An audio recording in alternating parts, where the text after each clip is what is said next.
All right, so Whitney asked me to join tonight to speak a little bit about assistive technology.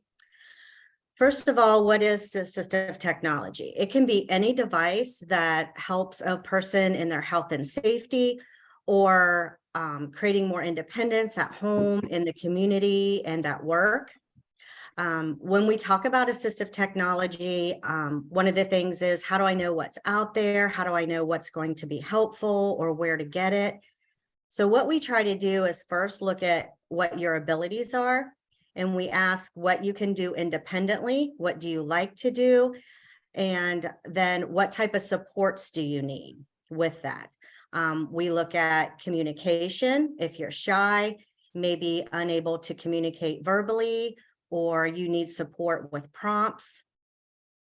And then we'll talk about your tasks, what you desire to do a little bit more independently. Maybe there's something that someone is currently doing for you that you could do by yourself. And we want to know, where is that task being performed? Is it something that you're doing at home? Is it at work or at school? And then we want to know what motivates you, because if we give you something and you don't like it, or you don't feel it's useful to you, then it's not going to do its purpose. So we want to know what motivates you, what you like, and what you don't like. And one of the things to keep in mind is we always have to reevaluate. So if you have something that you're trying and you feel like it's not working, we do want to give it time, and maybe it requires some more modeling to show you how to use it. You need more supports with it, or maybe it's not going to work at all. So we always want to reevaluate, like every 30, 60, or 90 days, to make sure that it's something that's going to function for you. A few low-tech options we have. One of the things is a watch minder. It looks just like a regular watch. It has two basic modes. So the first mode is a training mode, which will alert you with a self-help message at a fixed interval throughout the day. So example, reminding you to stay positive, maybe ignore a certain thing that happens throughout the day, remember to slow down, maybe stretch. And the second mode is reminder mode. It allows you to have 30 different reminders a day with alerts to do a specific task at a pre-specified time, and it'll repeat daily. So for example, at a certain time every day, you get your backpack, or you need prompted to take a break, maybe when it's bedtime, getting dressed, eating, that sort of thing. And we have an assistive technology library, sort of, in Shelby County. We're just starting it, so it's kind of small. But one of the items we have is this buttons to buttons. Can you see that okay? But it's basically like little magnets. It's a two sets, and it's no sewing required. I didn't have time to try to put it on a shirt to read the directions, but it says no sewing is required. And basically it's just a magnet. So if you have a hard time buttoning something, or especially if you're, maybe out in the community and that's when you need more help with dressing, this is simply a magnet, and it can turn any shirt and the buttons on the shirt into a magnet to help you button your shirt easier. Another item is an easy dispenser. It's a silicone dispenser that's easy to squeeze, and it'll give you just the right amount of whatever liquid you put in it. So maybe soap, shampoo, dish detergent. It prevents spilling and leaking afterwards. So I have one here, and I just have water in this right now. So you can see it's not leaking. And if I squeeze it, it just squirts out a certain amount. So it's easy when you're in the shower or maybe doing dishes to make sure that you're not overusing the amount of the supplies. And another thing to keep in mind when I'm showing you this kind of stuff, I always demonstrate it with its intended purpose, but maybe you're the one that can say, oh, well, I could use that for this, and think of different scenarios that it would be useful for. And that's something that your SSA or your support team can help with too, because they're better at figuring some of those things out and knowing different purposes for a certain device. The other item is a spill knot. It's used for carrying a mug of tea or hot chocolate, maybe a bowl of soup. When you think about when you're carrying something like that, how you have to hold on to it and you have to be careful that it's not too hot. And we tend to always look down at it too, to make sure we're not spilling it as we're walking. So we have to walk a little slower and make sure we're not spilling it. Well, this device allows you to walk a little bit faster. It doesn't matter how you grip onto the handle, and it says it will not spill. Should we try it? I have a hardwood floor, so we're going to try it. If you have to tell me, because I can't see my camera if you can't see this, okay, but I have a mug that's almost full of water, and it's allowing me to swing it, and it's not spilling. And one of the neat things about this is it also comes in a larger tray. So if you have a desire to work maybe in the restaurant field, or even at a nursing home where you could be delivering meals in rooms or something like that, it just makes carrying things a lot easier. So I think that's pretty cool. Here's some of the high-tech options I want to talk about, and I'll go through these options here, these different items, and then I'll show you a couple short videos on each one. And Alexa is something that is becoming more common to have in the house. It can control a lot of smart devices in your home. It'll allow you to connect with family members by just asking her to call a certain person. You can also play games and some things like that. We recently used this for a person that he was having a hard time remembering when to take his medications. He can take them by himself and he lives independently, but he just forgets when to do it. He might be playing video games and forgets to go do it. So Dad was calling him quite frequently to do that. So one of the things we did was set up I have an alarm clock with a bed shaker to make sure that he got up out of bed at a certain time. And then we programmed Alexa to give him a reminder when it was time to take his medication. And then he could also tell Alexa to call his dad when his medication was done. That way it put the responsibility on him to let Dad know he took his medication and he didn't have to wait for Dad to call him. And one of the things with Alexa is that you have to know what to say to her. Obviously, she responds to her name. You can hear her back there. But if you don't know the right command to use or what you want to ask, that can be kind of difficult. And for somebody that might need a little help with sounding out words or things like that, we have these little buttons that you can program. And these can be programmed in any way. So for instance, this one, I just put a sticker on that says go away. So I could record that. If I didn't want to talk to somebody, I could just tap my button and tell them to go away. This one I programmed for a command for Alexa. Alexa. What happens when bakers lose control of their mixers? Their funnel cake becomes a tornado. By the way, I have a routine you might like. Alexa, stop. So these buttons make it kind of nice if there's something that you want to have automated, but you can't remember what to say or the commands, then that's another option. Care.coach is like a device like Alexa. However, there's a Alexa, stop. I won't say her name anymore. There's a person at the other end that's listening. So it can be more personalized when you're asking for something and a little more interactive. So with the Care Coach, it's 24/7 self-care. It's coached through an avatar. So what you see on the screen can either be a dog or a cat, and it's personalized with your name.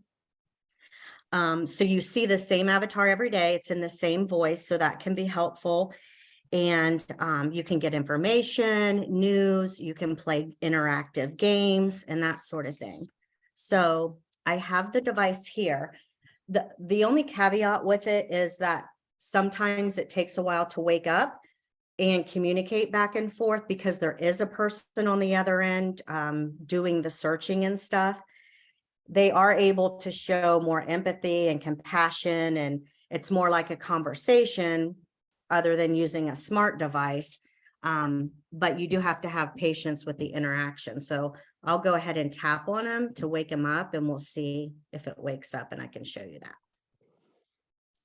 Goalie is an app that you can create morning and evening routines or chore charts.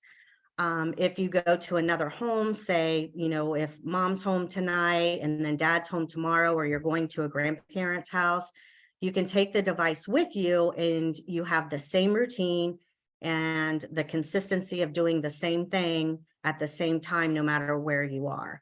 You can also earn points to redeem for rewards that you customize. So it's basically like a daily routine with visual schedules to help grow your independent skills.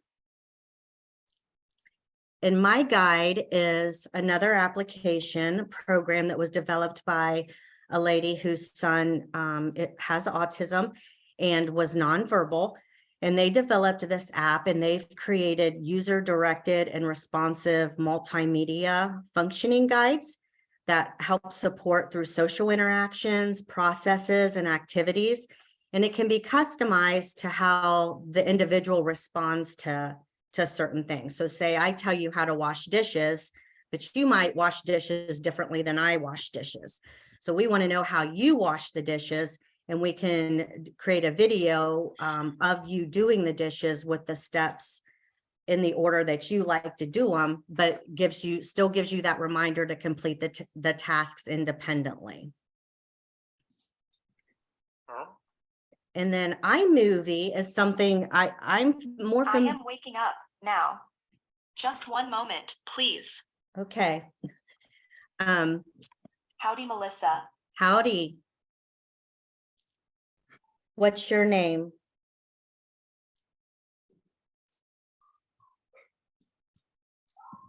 My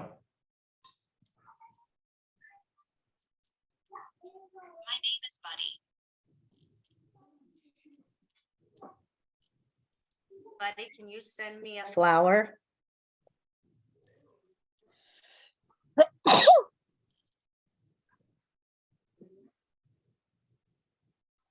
Oh yes, I can. Coming right up.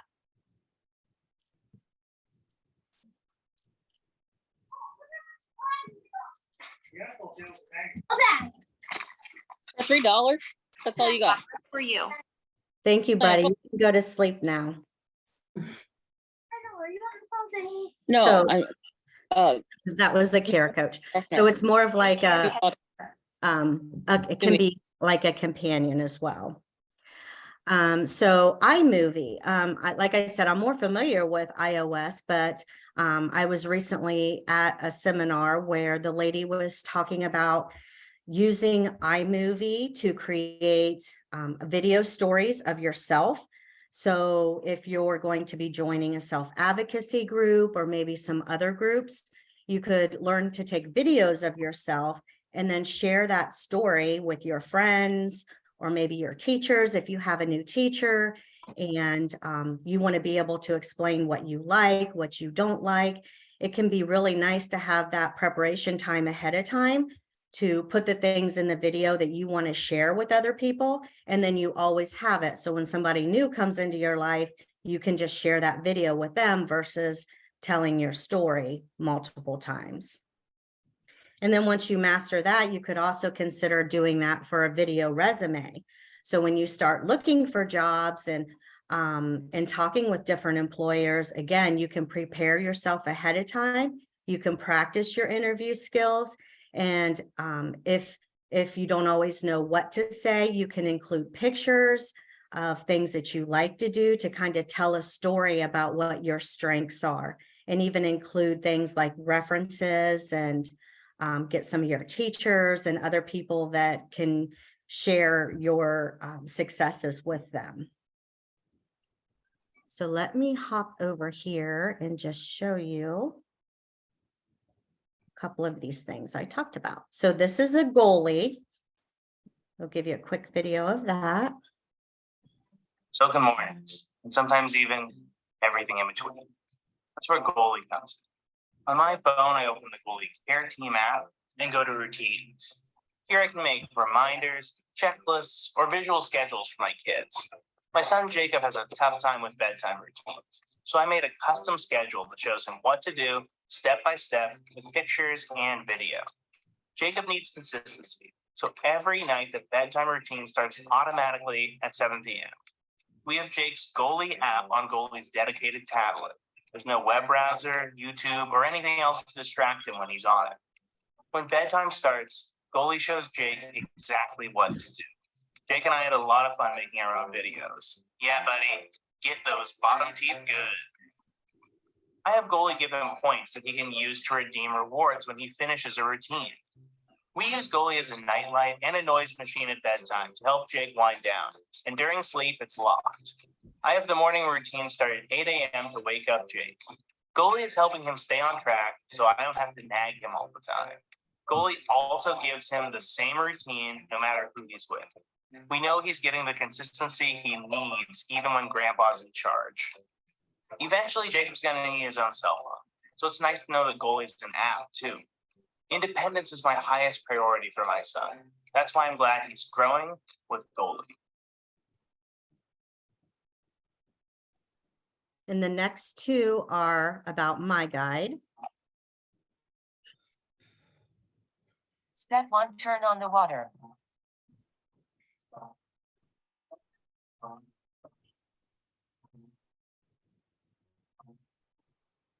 Step 2, rinse the dish. He knows to turn it on. He's not really been taught. He just kind of, starts to go through it and really learns it on his own. Step 3, use a little bit of soap.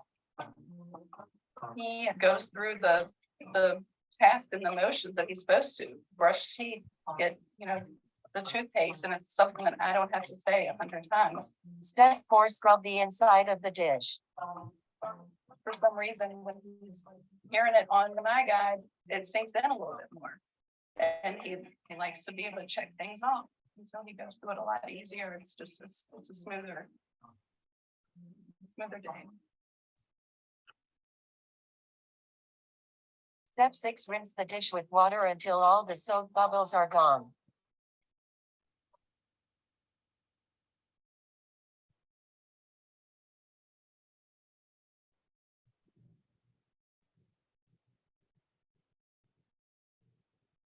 Step 7, put the dish in the dishwasher.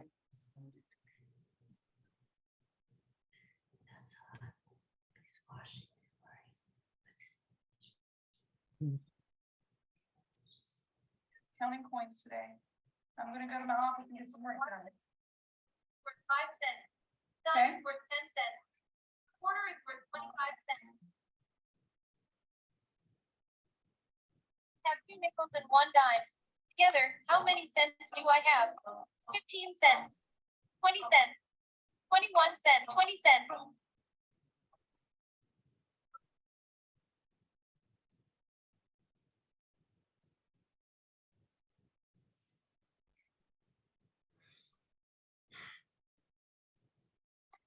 So for my son's whole life, I had to guess what he's experiencing and what he thinks about that experience. And while he had COVID, I kept asking him if he was okay or if he was having trouble breathing.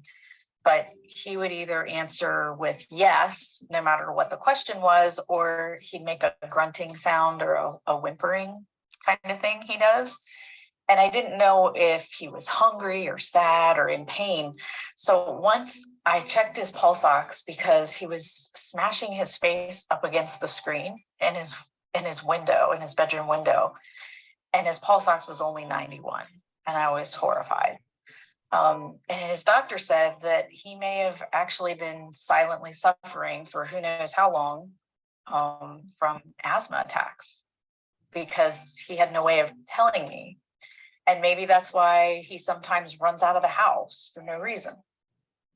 So I did talk to him, and the doctor talked to him, and he just does not think he has asthma or trouble breathing at all. He just says that sometimes he wants fresh air. So, working with the doctor, we decided, okay, that's his way of expressing that he's having trouble breathing. He wants fresh air. So we worked with his My Guide clinician, and we programmed his device to ask him 4 times throughout the day while he had COVID, do you want fresh air? And we tried with yes and no, and that he didn't respond to that. But then we took a picture of his bedroom window, and he has 2 pictures on the screen. One is it's closed like normal, and the other picture is the window is wide open. So when he tapped the open window button, I would get a notification, and so would his doctor, that said he's having trouble breathing. After using My Guide, even after the first year, I started realizing the way it was telling my caregiver stuff when I told it to do something. So I learned from My Guide. It guided me my way. I like how he says it guided me my way. And then the last video I'll share with you is just a little clip about someone and how they created their own video resume. Goals of experience. I'm currently a youth leadership specialist with a nonprofit organization. I help develop curriculum and activities for youth programs. I teach and train different size groups. I'm tech smart. I know how to set up and manage different types of tech equipment. I often take initiative by setting up the devices. While doing so, I ensure I am detail focused. I'm exceptional at organization of projects, spaces, and overall workflow. My name is Sarah Grime. I'm a program director at a nonprofit called School Talk, and I am K1's supervisor, and he's one of our youth leadership specialists. K1 helps School Talk to manage all of our technology, iPads, computers. He is a true leader. I think those qualities of authenticity and kindness make him a very easy person to work with, an easy person for people to approach if they're having any sort of trouble in the workplace. And so he really is great at collaborating and working with a very diverse group of people and youth. I strongly recommend K1 for a position. He would be an amazing asset to your company and bring a lot to the workplace.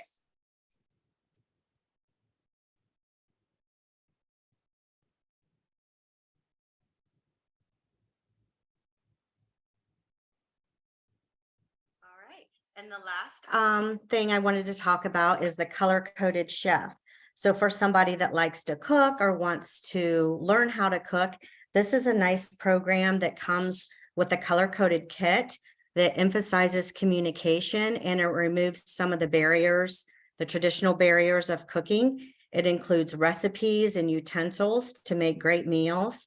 And the recipes are laminated with little check boxes on each recipe that help you learn step by step how to complete that. And it comes in a 3-ring binder to hold all of your recipes. Are you interested in promoting life skills? Fractions and recipes that are written in a confusing format can make it frustrating for a person with a disability to understand. Introducing the color-coded chef. It's simple. We change fractions into colors. The kit has a collection of 15 recipes from breakfast to dessert.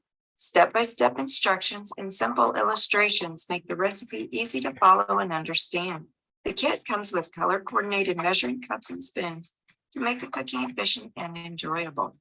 Parents and teachers will discover the benefits of the kit go beyond just learning the practical life skills of cooking. It couldn't be easier. We remove the traditional barriers involved with cooking, get rid of the fractions, bring in the color. Follow easy-to-read recipes that will make cooking simpler. Begin your cooking adventure today. Visit thecolorcodedchef.com for more information. Are you interested in promoting life skills? All right, so when we are looking at technology, one of the first places we do is look at some of the lending libraries. There's one at Ohio State in Columbus, and they ship items back and forth free both ways, and they'll lend it to you for 30 days. So if there's something, if we have an idea of something we want to try, I'll first contact the library to see if we can borrow it. That way you can try before you buy. A lot of these companies that I've mentioned here already do provide free trials, so we can reach out to them and ask for like a 30-day trial to give you the option to try it, learn how to customize it with your own pictures, your own video, so you can personalize it.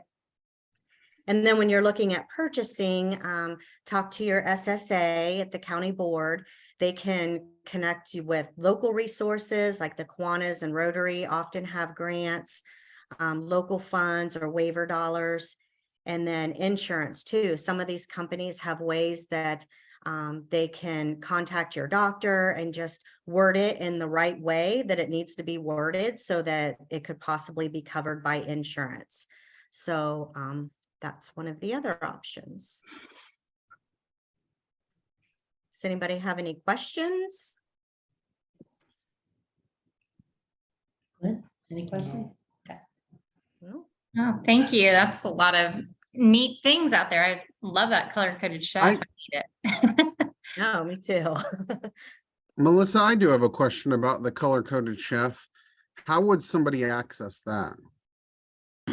So there is I'll drop their website in the chat.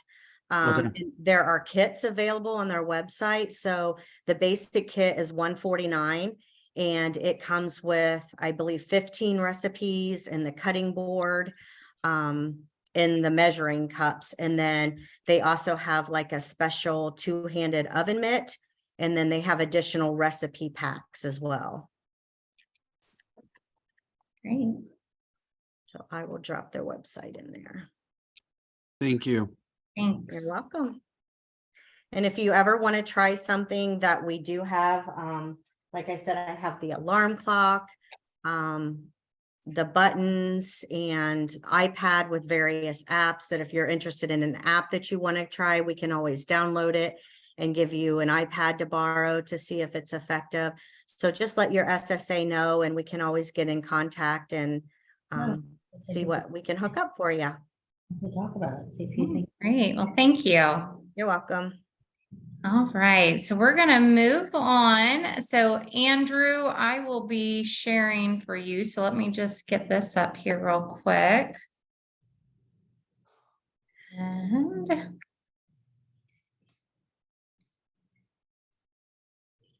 right here.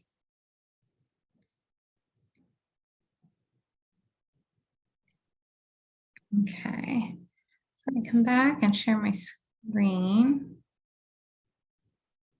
And you know what? I need to go a little bit further here. Back. PowerPoint. And then I'm not as quick with technology as Melissa here, so. No, you're fine. Okay. And you probably want it from the slideshow view, or how do you that best?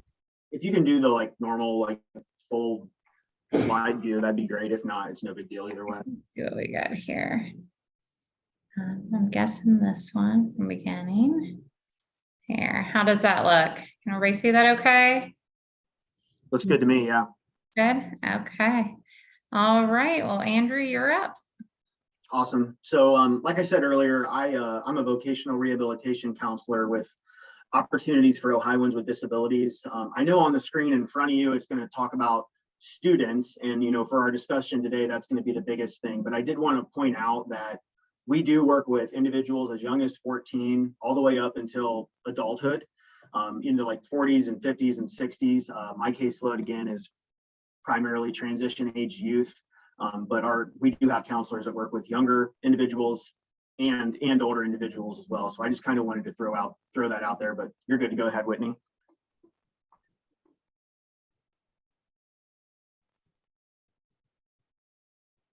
Okay, so this is just kind of an overview of, honestly, when I started with the agency 7 years ago, I had no idea what any of this was.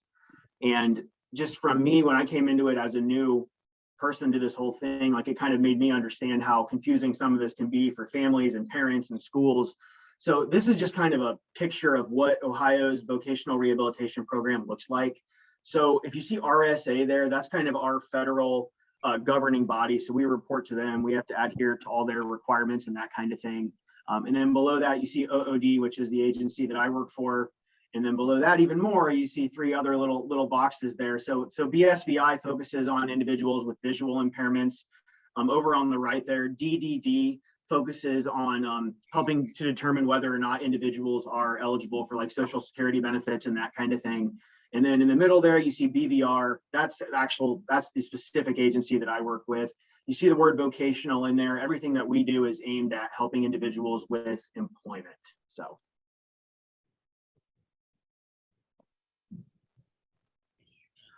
This is just kind of a visual of like what the process is kind of like for us. So typically we get an application for services, and here in a second, I'm going to go into that a little bit more detail as far as how that process usually happens. But then we have to determine whether or not somebody's eligible for services. And then we have to kind of put a plan in place for individuals, laying out like what services can be beneficial to them as they continue toward their path for employment. And we'll talk more about that in a second. But if there's a service listed on their plan, then our agency can kind of fund those services and assist with the cost of those. And then closure. Once we get somebody into an employment setting and they've been there for a bit, we start to talk with them about closure. But our process is time limited.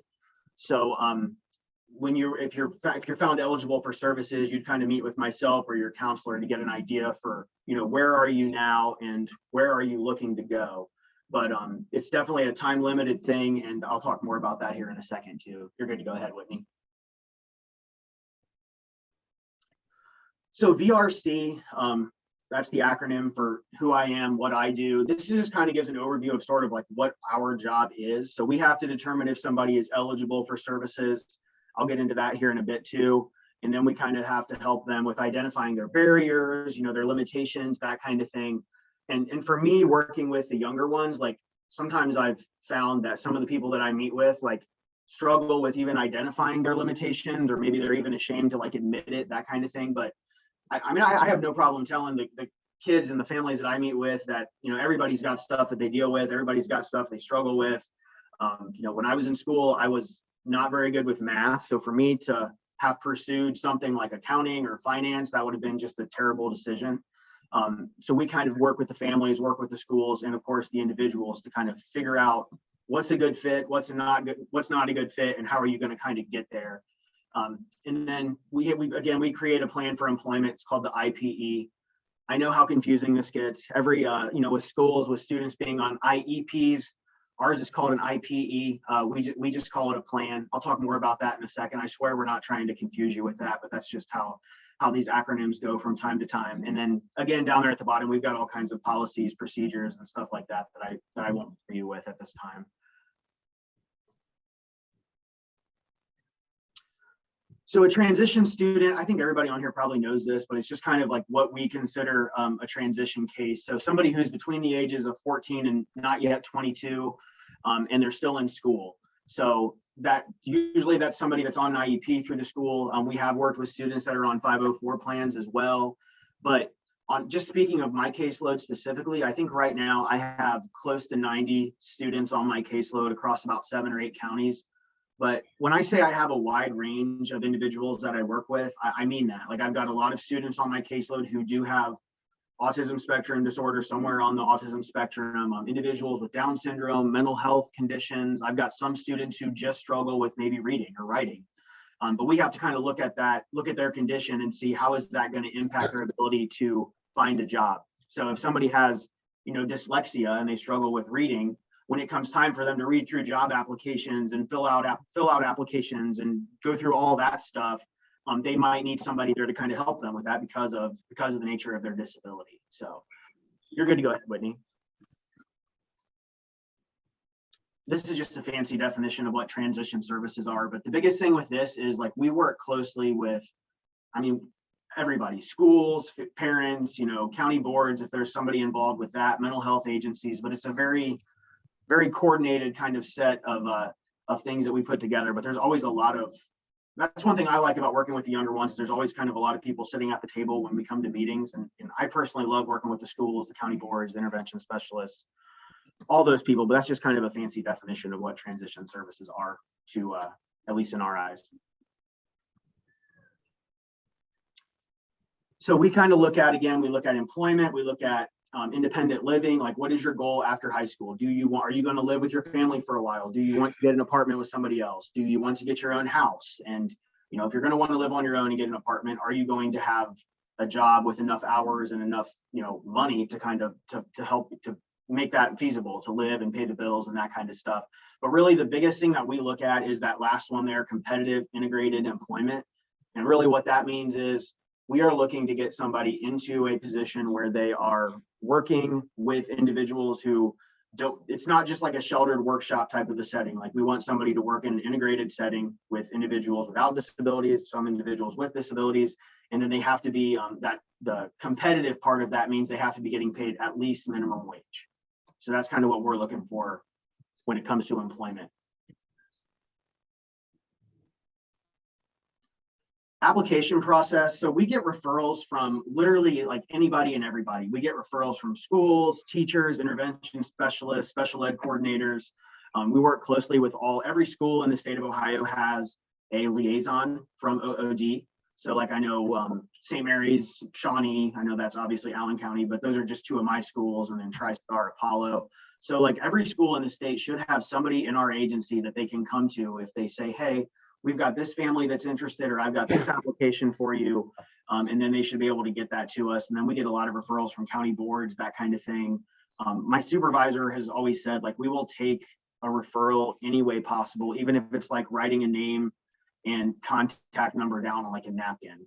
Anything we can do to kind of get that process started. And then of course, we reach out to the families and kind of schedule that intake meeting from there. But you're good to go ahead, Whitney. So when to apply, this is important, I think personally. So we can start working with people as young as age 14.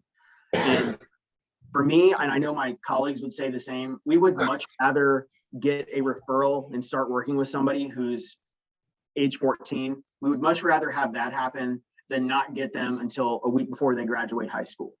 Because there are some services that are designed specifically for transition age youth, summer work programs, career exploration, different things like that. And if we can get somebody when they're young, it just kind of that time frame is so much larger than if we don't get somebody until they're 18 and graduating in a week. So the earlier the better. And I know I've talked to families who have a 14-year-old and they say, my son or daughter is, the last thing on their mind right now is work or employment. Just because they get connected with us at that time doesn't mean they have to go out and get a job tomorrow or anything like that. If nothing else, it would allow us to start attending the IEP meetings and start to get a plan together in place for them, even if they're not going to really get into the bulk of that until, maybe sophomore, junior, senior year. So you're good to go ahead, Whitney. Eligibility criteria. I'm not going to spend a ton of time on this one. Basically, if a student is on an IEP and they have some type of a limitation when it comes to looking for work or getting a job or keeping a job, I should say, they would likely qualify for services through our agency. Again, it could be something as simple as, not having reading, not being at the reading level they need to be at, or something like that would prevent them from being able to complete a job application. It could be somebody with mobility issues. I've got individuals I work with that are in wheelchairs and they might need supports for that condition. But really, if it's a student that is on an IEP, they're very likely to qualify for services through our agency. Just from what I've experienced, I probably do, 10 or so intake meetings a month. And the last person that we had referred that was not found eligible for services, it's been a while, honestly. So in general, if a student is on an IEP through the school, if they get accommodations through their IEP, there's a pretty good chance that they would qualify for services through our agency. So you're good to go ahead, Whitney. So this is just kind of an overview of what we can use to show somebody as being eligible for services. So if a student is on an IEP, they're going to have that evaluation team report that kind of coincides with that. At the end of that evaluation team report, there's going to be a disability category. It could be autism, it could be multiple disabilities, it could be specific learning disabilities. But we're able to kind of take that at the end of that ETR, we're able to take that category to show that they do have a documented disability. So that's kind of one of the, I guess I would say, benefits of working with the younger population is if we're working with an adult, we have to have like something from a doctor saying, you know, they have this diagnosis or they have that diagnosis. But for schools, we can absolutely use those records from the schools. And that's honestly the biggest piece for us when it comes to figuring out if somebody is eligible for services. And then I know it says the OOD and the COED and the Fed form on there. We also can request records from county boards, assuming we get release forms filled out and all that kind of stuff too. So transition specific services. I mentioned earlier that there are some services that are aimed solely with for this demographic, this kind of age. And there's different programs over the summer where there might be like a 5-week summer work program set up to where a student in this area would, you know, be able to go and get some work experience. They would be able to get paid for that, but they would have supports there with them in the form of a job coach. So typically a summer youth work site is going to be about 20 hours a week. And then they would have transportation to and from that work site. And again, they would have somebody there with them at all times. It's not set up to be a dream job scenario or anything like that. It's just set up to kind of give them a taste of what it means to work. And some of the sites around this area that I know have been kind of up and running for a while now, Mercy Unlimited, I'm in Walpock right now, Mercy Unlimited in Walpock, they usually can do some stocking there and that kind of thing. Otterbein in St. Mary's has been a site before in the past. And then there's several sites over in Mercer County too, like Seatown Wings and a couple of different nursing homes over there as well. Job development, if somebody is ready to look for a part-time job while they're in school, I've got a couple students right now at TriStar who just found part-time jobs. If they're ready to take that step, we could get them with somebody, what we would call a job developer, whether it's somebody from a place like Capabilities or one of our other providers, and they would assist with everything that goes into getting that job, filling out applications, practice interviews, that kind of thing. And then on the job supports would be like a job coach being there with them. There are school-based job readiness training programs. Basically, the biggest one that is in this area is Project Search. That's an internship program that's actually held in Coldwater at Mercer Health at the hospital over there. But we have students from Auglaize County as well that kind of feed into that program. It's basically an internship program. It's very work focused as opposed to school focused. So.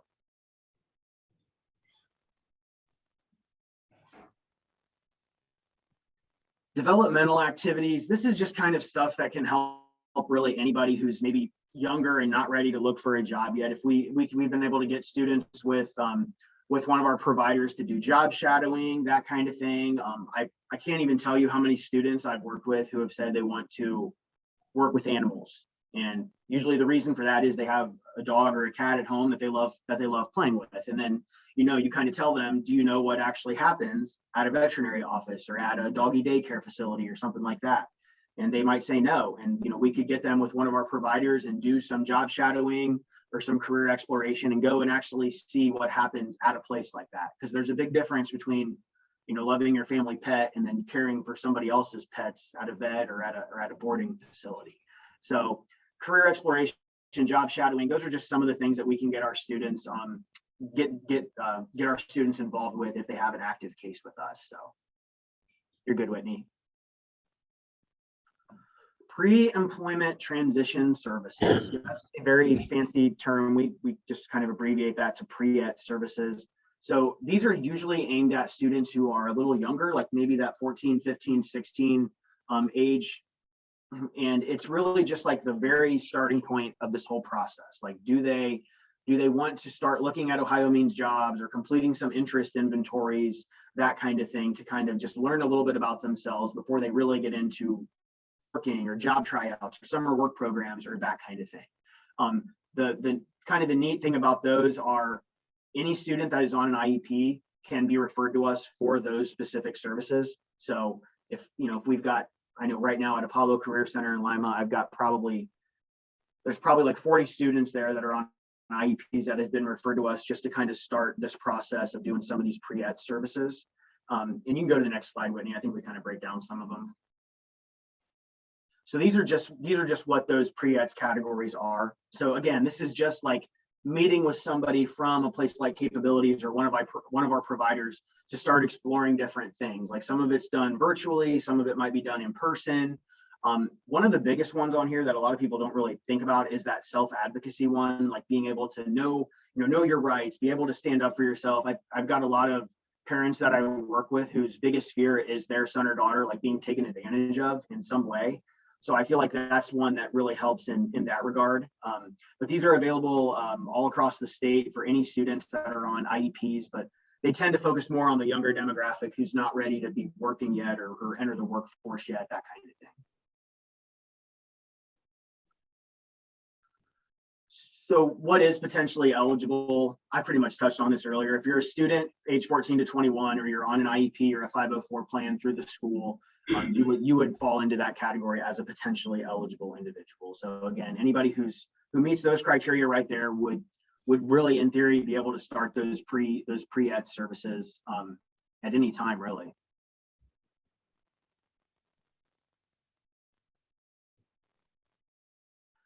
Post-secondary. So this is like one of the biggest, I think, myths that people don't really know about our agency. Like we have people that we work with who go through high school and enter the workforce right away. We have people who go through high school, maybe they're at TriStar or Apollo, they learn a trade and they enter the workforce right after that. We absolutely have people that we work with who are going to college and getting further training outside of high school. It could be a certification program, it could be an adult ed program at an Apollo or a TriStar. And I've got students on my caseload, a handful, that are actually doing like a 2-year or a 4-year associate's degree or a bachelor's degree program. I think the biggest thing with post-secondary is talking with the families, talking with the individuals to make sure, is this going to be a suitable path for you? Because a lot of those supports that you get in high school through your IEP aren't going to be carried over to college, at least not at the same level. Now, every college does have a disability services office, and we can work with them to kind of help get students connected and get accommodations in place. But I guess I just wanted to make it a point to mention that we absolutely do have individuals that we work with who are pursuing college. And there have been times in the past where we've been able to help out assisting with tuition and stuff like that. It just depends on their FAFSA, their federal financial aid form that they fill out. There are schools across Ohio that have programs designed specifically for individuals with autism. I know at Rhodes State, there's a program up there right now called the Uniquely Abled Program. It's like a CNC machining type of a program. It's designed for individuals with autism. But post-secondary college options, I mean, just because you're a student with a disability or you were on an IEP, it does not mean you cannot go on and pursue something after high school. College to careers, that's just kind of another, we have counselors that are embedded in colleges across the state of Ohio. Bowling Green is the closest one to us. I know that's a little bit of a ways away, but like I said, I've got individuals I work with who are at Wright State Lake campus. I've got a couple that are going to Rhodes or UNOH or places like that. But there's just a big push lately to get individuals into a college setting if that's the path for them. And again, that's not the path for everybody. So the hardest part sometimes is just figuring out if that's going to be in the cards and if that's needed. So case closure, I mentioned earlier, like our services are time limited. So typically if I'm working with somebody who's a senior in high school, we want to know, like, what is your end game? Like, do you want to get a job out of high school doing production at Crown or a factory or something like that in the area? And do you want to work full-time? Do you want to work part-time? What shift is going to be the best fit for you? Are you going to have a way of getting there? I didn't mention this earlier, but we are able to help with driver's training services and stuff like that too, with eligible individuals. But typically once somebody is out of school services and they're kind of in that agreed upon job goal, once they've been there for 90 days and once they're stable in that employment and they don't need anything else from our agency, that's when we would talk about successful case closure. And that's a good thing. I always make sure to tell people, like, your case is being closed successfully because you're a success story, you're working. It does, once we do close somebody out, if there's a need down the road, they can come back to us. Obviously, the biggest difference would be if somebody starts working with me as a junior in high school, we close their case out after they graduate. 5 years from now, they need to come back. They would be coming back to us as an adult case rather than a transition case. So that IEP and that kind of stuff would no longer be in the cards.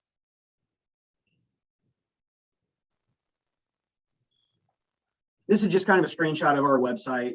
We've got a specific page for transition. There's all kinds of forms and stuff like that. I typically would hand them out during a meeting. Obviously, this is a virtual meeting, so we kind of had to change that up a little bit. But all of our forms and handouts and applications and anything like that is going to be on our website.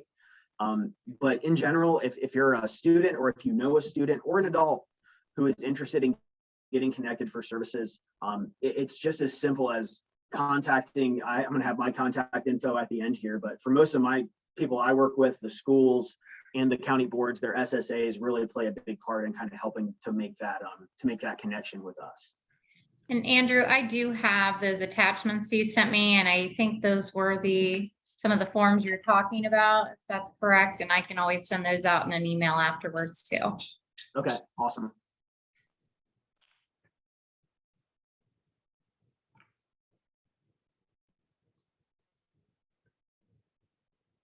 These are just some links to some additional resources, like the Ohio Means Jobs is on there, that kind of thing. Just if you wanted to take a look at that, those are just extra resources.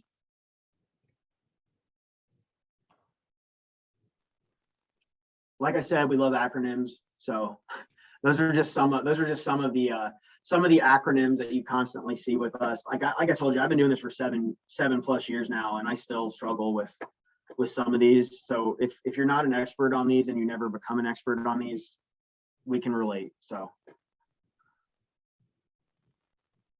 and then that's just my contact info. So the way the referral process works, like I said, we can take a referral on a piece of paper or a napkin or whatever. But that website that you see there at the bottom there, that OOD.Northwest Medical Fax, that is like our official fax box for new applications, new referrals. So a lot of schools, and I'm totally fine with this, a lot of schools will send them to me directly.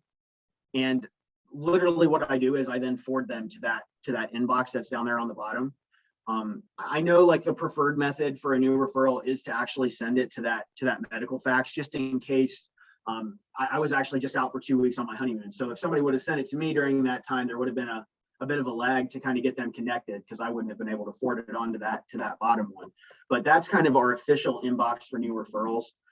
But again, my contact info is on there. So my contact info is missing the letter R. My name's Andrew, not Andu. But if you need to send anything to me at all, or if you have any questions for me at all, feel free to shoot me an email or give that number a call. Honestly, like if schools contact us all the time and say, hey, we have an IEP meeting coming up for Jane or John or whatever, and they might be interested in services, we can always attend IEP meetings, talk to families about what's out there, who we are, what we do. I know it's not the most simple thing in the world. It's confusing for everybody, but we're always more than happy to kind of talk to them about that kind of thing, talk to them about what kind of services are available. I mean, the list of stuff we can do is like long. I mean, we can do vehicle modifications for people. We can do home modifications. It all just has to be tied to work. And some people might say, well, how's a home modification going to tie somebody? How's it going to tie into work? Well, we actually have one. We're starting here in Wapak here now. But if somebody's in a wheelchair and doesn't have full access to their bathroom, you know, it might prevent them from practicing like good hygiene and things like that. And if you don't have good hygiene, you don't look appropriate, and you go to an interview, you're probably not going to get the job. So that's kind of how that all kind of ties in together. But everything that we do, the focus of everything is going to be work. Whether you're a 14-year-old or an 18-year-old, just the time it takes to get there is going to be different, kind of depending on when we sort of start that process. So I think that's it. I didn't have any fancy visuals. I'm sorry. There's videos on our website that we have showing like what is a summer work program and everything. They're just really particular about like what we add to PowerPoint. So that's why I didn't include that. But it show on the OOD YouTube page, it'll show like what is a day in a summer work program typically look like, that kind of thing. And there's all kinds of good information on there. So. Hey, Andrew, do you want me to share that, Yeah. that timeline real quick too? Yeah. Okay. Yeah, if you have it, I just don't want to take up too much. I know we got other stuff going on Sure. too, so I'll Yeah, go I through it think quickly. Since it'll go just real quick, I think. That Yeah. would be okay. Let me come back here and share. And this is just an example. So I just kind of found a picture and a name and. Yeah. So Whitney, correct me if I'm wrong. I think one of your former staff members kind of put this together as just like a tentative kind of template to show people, correct?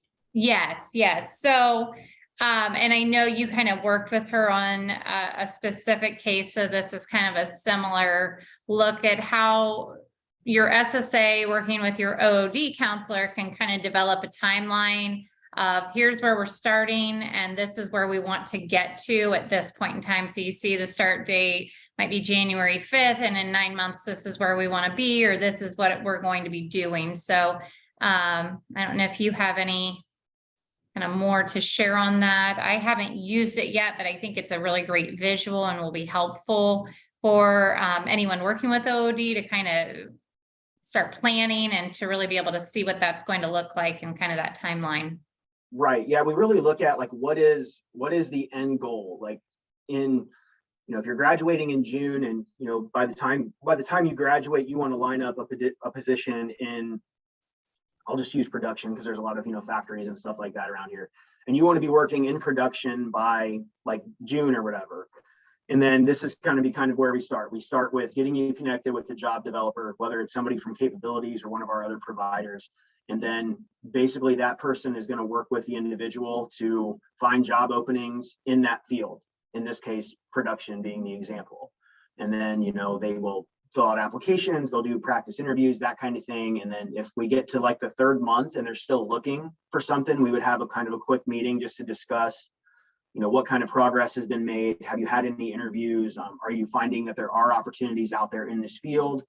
And then usually it's like 3 months, 6 months, and 9 months. Once we get to like 6 and 9 months, we usually have to start talking about, do we need to change your goal, or is this one of those things where you're getting close to finding something? But yeah, we just kind of look at the end game and then we sort of plan backwards as to how we're going to get there, I guess. So that's just kind of an example of what something might look like for somebody who's working with us and working with Whitney's crew as well. Okay.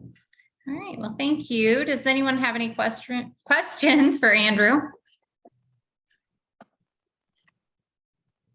Okay. Well, then we will move on to Debi. So Debi, I don't know if you need me to share anything or if you just plan on sharing your screen, but you are welcome to get started.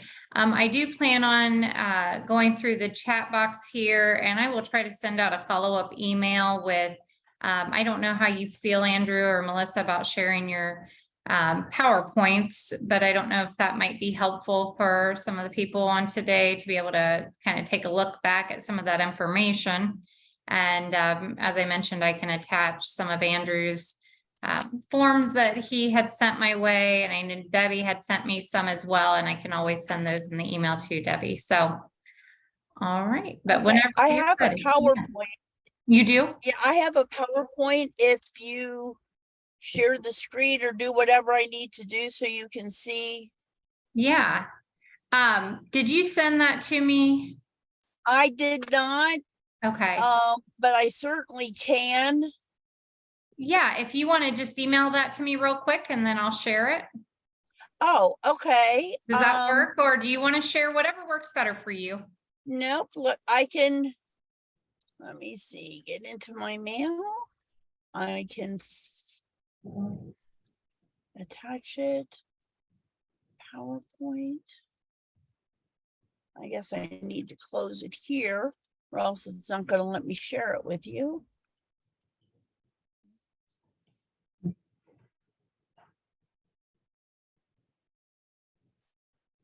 Okay, I've shared it.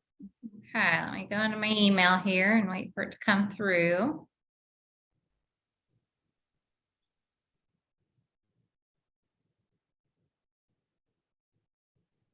Might take a moment.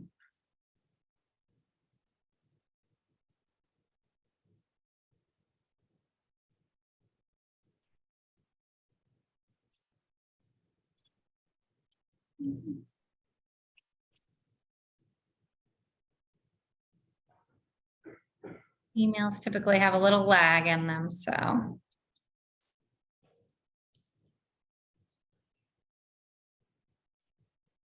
Well, I mean, if it's a problem, I can just talk without it. Okay, and if you want to get started talking, and then if it comes through, I'll just share it and then we'll kind of move through back to where you're kind of at in your presentation. How about that? Okay, that works. Let me go ahead then. Because it's a lot of information to share in a short period of time. So the idea is that Social Security Disability and Social Security Administration has two different disability programs that it administers. And I know there's a lot of confusion into which is which. SSDI, or Social Security Disability Insurance, is the form of disability where you've worked, you've paid into Social Security through your taxes, and now as an insurance policy, you are filing a disability claim to claim disability benefits. This is good for the person that is the worker. It also covers individuals that are over 18. I mean, if you're under 18, you can draw as a dependent child up to age 19 if you're still in high school, or if you have a child who has a disability that occurred prior to age 22, and you are receiving Social Security benefits through retirement or disability, or you've passed it, they could draw as a survivor. They can draw disabled adult child benefits on that Social Security record. Those are all ones where, again, somebody has worked and paid into Social Security for that to be a qualifying event. SSI stands for Supplemental Security Income. This is a program based on financial need. Think Medicaid standards and that kind of financial requirement.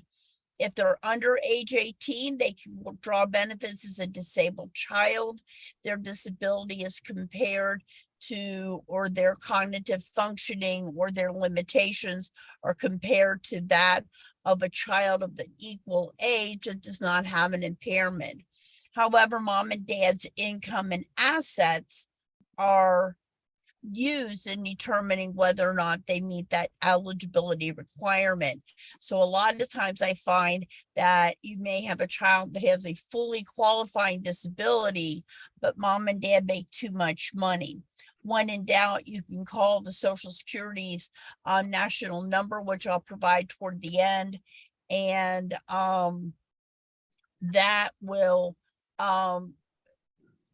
they can tell you whether or not there's a financial eligibility, so you know whether or not to file the disability.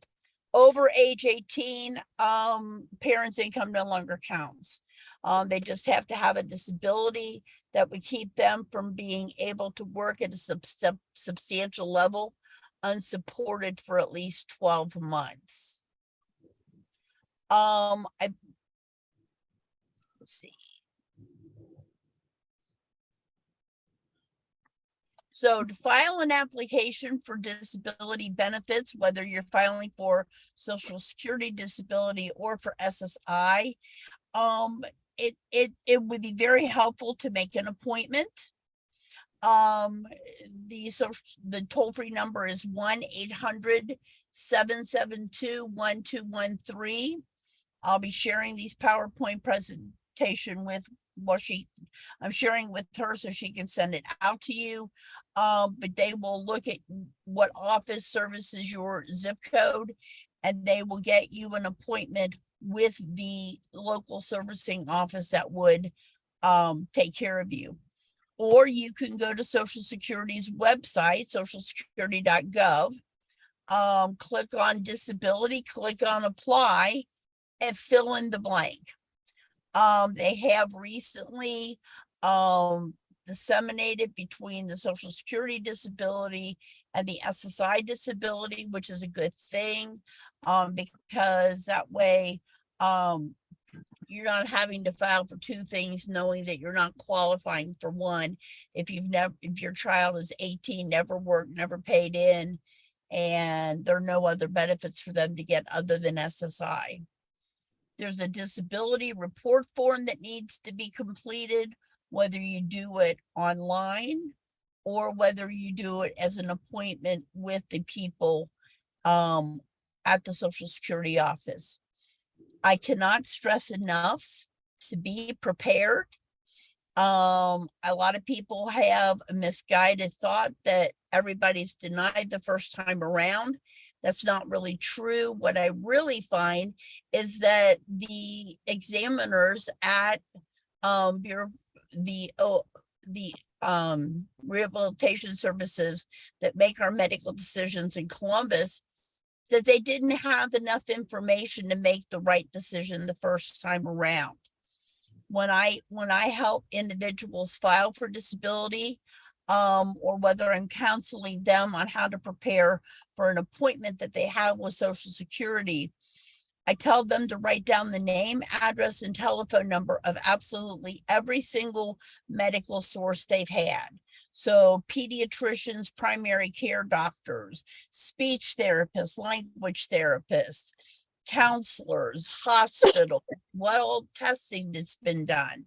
Everything that you can think of, even if they only went once or twice, you don't know how helpful their information may be. And the reality is that if one doctor doesn't do the paperwork and another one does,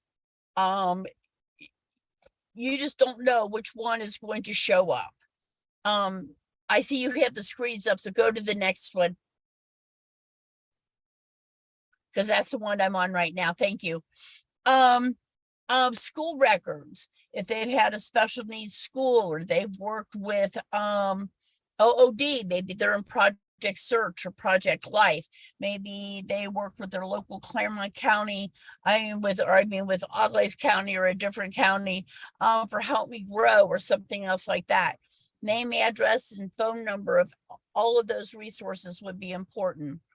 A list of medications, and if they've had work history, even if it was just a part-time work study program, really important.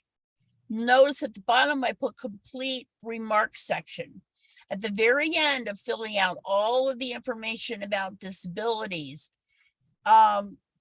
there's a section there where you can talk about anything else you think the examiner may need to know in order to make a decision. This is where you can tell the examiners in Columbus the information that they're not going to find in a medical record. For example, my youngest son is on the autism spectrum and he cannot handle abstract concepts. So when he was working at Walmart and had to bring the grocery carts in, he would work diligently to get all of the carts, get them all lined up like he was supposed to. Then he would get stressed out because there were carts and I brought them all in. And now look at that. They're all out there in the parking lot. They're in the parking lot again. And he'd get himself so worked up, he'd have a seizure. Because the idea that while he was gathering up the carts that were in the parking lot, some other shoppers in the store were coming out and dumping out new ones. He just couldn't understand that. That was too abstract.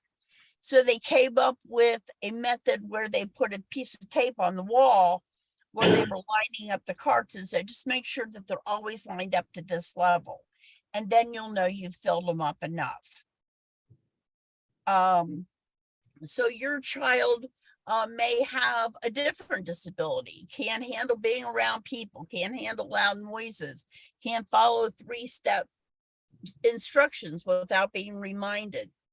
Those are things that may or may not be in a medical record report, but they would be very important in making that medical decision. So it's really important. Okay, next. lots of information here about work incentives. And I want to make sure I allow time for questions. I did send some cheat sheets so that you will have those available to you when she shares them out. There are some on my website, getSSAhelp.com. However, they're last year's. I'm having trouble getting the new ones uploaded for starting this month. But if you paid into Social Security SSDI, or you're drawing off as a disabled adult child off her mom or dad's record because they worked and paid into SSDI, the first 9 months, you can make as much money as you want. It's triggered when you make at least $1,050 a month. After that, there's a 36-month extended period of eligibility. And that is where if your earnings are less than substantial, which you'll see is $1,470 a month, you'll be eligible for a check. If not, if you're making more than that, your check would suspend for that month. Also, after 2 years, individuals on SSDI get Medicare. So even after you're working and making so much that you are no longer eligible for that cash benefit, you can continue with Medicare. And if something happens after that 36-month period that your check stops because your earnings are continuing to be so high, you can always get your check back for up to 6 months while they make a new medical decision up under the expedited reinstatement. SSI is a financial need program, and therefore their work incentives are more of a math formula. The first $20 of any income doesn't count. The first $65 of wages do not count, and half of the difference. However, one thing that's I think very important, and when I do benefit analysis reports to kind of explain to individuals what will happen or not happen if they go back to work, one of the key things is if you have an individual on SSI and their cash benefit goes to zero simply because of their work, they could qualify to continue their Medicaid under 1619B provisions. They would have to be making this year over $41,000 a year to have to bump into a different form of Medicaid because of the 1619B provision. And I find that to be very reassuring. You might find a great job. You might be, making $17, $18, $19 an hour. However, Medicaid is important in order to keep those benefit your health insurance coverage taken care of. So the Medicaid is going to continue. And again, SSI also has expedited reinstatement. Okay, next slide.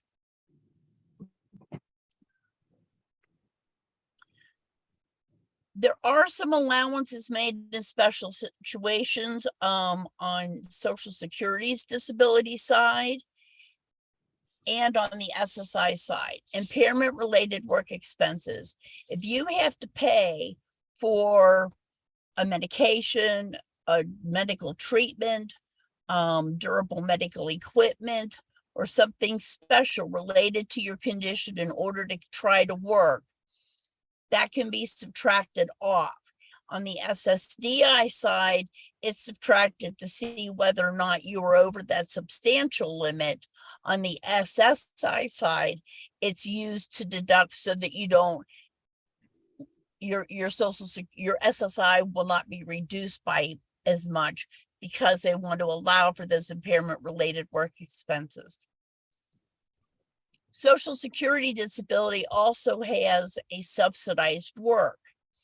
If you are working, but your work is supported, you have less duties or less obligations or are allowed lower production because of your disability, it may be that even though you're making over that $1,470 a month, Social Security won't count the entire amount you earn, and they will work with your employer, your job coach, or so whoever can work with your supervisor to determine how much is the value of the support that you're receiving and subtract that off the gross wages. Also, if you need special transportation to get to or from work, that could also be subtracted off in calculating how benefits will be paid. Next. Next.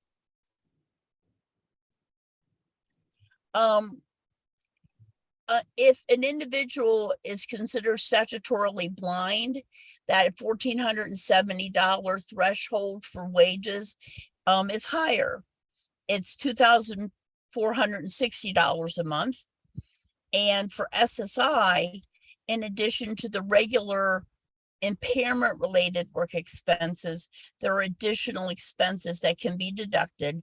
And the math formula is a little bit different. But it allows for any transportation, meals consumed at work, city, state, local taxes.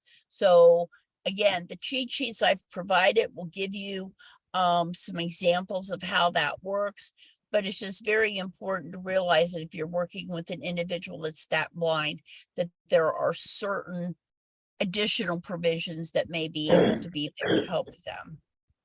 Okay.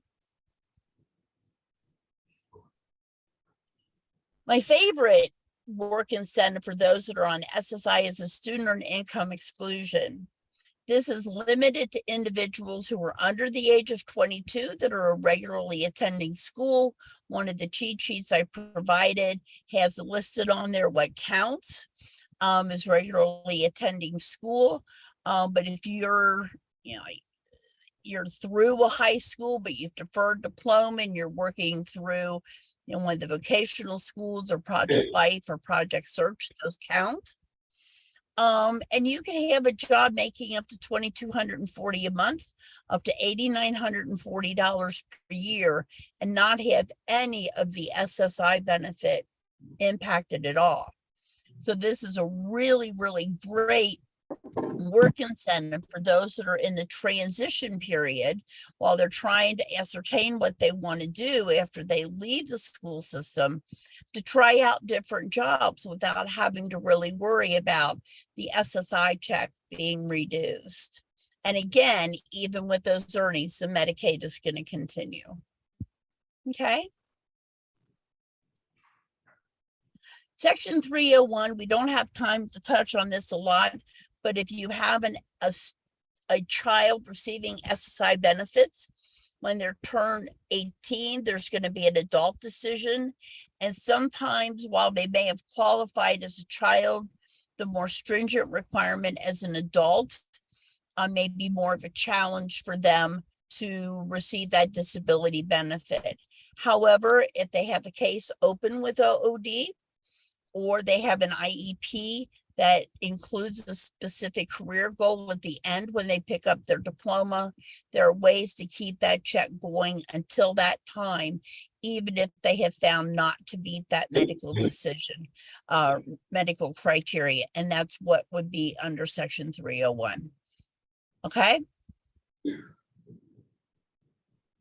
Plan for achieving self-support. This is, again, another work incentive where an individual is drawing SSI and has some sort of income or asset that's preventing them from drawing the full SSI amount. But if they are working toward a vocational goal, we could potentially set up a plan where that income or that asset is used instead of reducing or eliminating their SSI, to set aside to pay for that goal and continue their SSI benefit. I've seen some use this to purchase items they needed to go to school.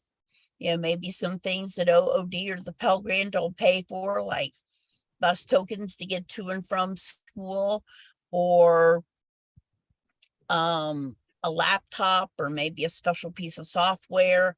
I had one young man who used it to buy the tools that he needed to be an auto mechanic. And so he took the money from the part-time job. He was over 22. So the money was going to count, but instead of accounting and reducing his SSI, he used it to set aside while he was studying to be a mechanic. And at the end, he had everything he needed. I'm sorry about that. Okay, next slide. Go to the next slide. There are a lot of partners in the transition. You've obviously, you have your local county organization. We also have parent, teacher, Social Security, OOD. You've had that represented here tonight as well. You can contact Social Security's website. There are work incentive planning and assistance groups out there that can provide some basic information on benefit analysis, and that would be free to the individual. In employment networks, which in the event that maybe you have, we're really supported well in the state of Ohio with OOD, but in some locations around the country, there are other employment networks that provide the same type of employment services that OOD provides. And when they provide it directly without going through OOD, they are eligible to get that to get that reimbursed to them through Social Security, so that they can, in an effect, so that they can provide that service to the individual. Next slide. Next slide. My website is down there, getSSAhelp.com. My website is, or my email is getSSAhelp@gmail.com. I know this is an awful lot of information to provide in less than 30 minutes. Usually I take 2 hours to do this slide presentation. So this has been a very abbreviated overview with some cheat sheets that will be sent to you. If you have any questions, please feel free to reach out to me and email me. I am out of town right now, but I still do have some access to my laptop. And so I will answer your questions just as best I can, as fast as I can. If you do need assistance, I do have a contract to provide benefit services with OOD. I work with, at least, especially down in my area, I do a lot of transition services and do a lot of teams work with OOD counselors that do transition. So you can ask for me, or if you just have any basic questions, I'll certainly be willing to help. So are there any questions right now? Debbie, I've got a quick question. So if this is Andrew with OOD, so if we have a student who's doing like a summer work program where they're working for 20 hours a week for like 5 weeks or whatever, what would and they are an SSI recipient, what would the family have to do then to like take advantage of that student earned income exclusion thing? Is there a form? I can't remember what that process is. No, there really is no form. It's just that Social Security needs to be aware that they are a student. And you would think, you know, based on their age, maybe they should be able to make that assumption, but they don't. So if they get a letter from the school on the school's letterhead saying Johnny is enrolled in the school year, he is attending classes to be qualified as full-time, and you know, he may be off for 2 weeks or months in the summer, but he'll be returning. We expect him to return in August, then that would count. And so when they're setting in the paycheck stubs to report the wages, they should also, that first time around, be sending in that proof of that they're a student, and the employee should be able to then take it from there. to know that their student earned income exclusion exists. And for some reason, if it doesn't get caught right away, that's one where they can go back retroactively and fix it and pay any money they withheld. Thank But you. I find it's an excellent reason to defer diploma and take advantage of any transition services that they can, so that they can maximize that income and maybe save some of it, maybe open up a stable account and put some money aside that they can save for later. And in one of the sheets that I shared, which you should be receiving in the stuff that she'll be mailing out, is actually an example of the student earned income exclusion in practicum. And I literally took a fictitious student from a May IEP meeting all the way through the end of the following calendar year. It's like a year and a half, going month by month, so you could see how things what it looks like in real life. Great. Yeah, I was just looking at that. There's some really nice little cheat sheets to kind of help determine those different types of scenarios and such. So that's great. So I will send all of that out, as well as the PowerPoints for all of these. Does anyone else have any questions? Okay, well, thank you all so much for joining us this evening. A lot of great information, and we will share this out on our YouTube channel for Auglaize County Board of Developmental Disabilities. So that way, if anyone needs to go back and try to see if they missed anything, that would be great. Or you can share it out with people you're working with as well. So, all right, well, I'm going to stop recording.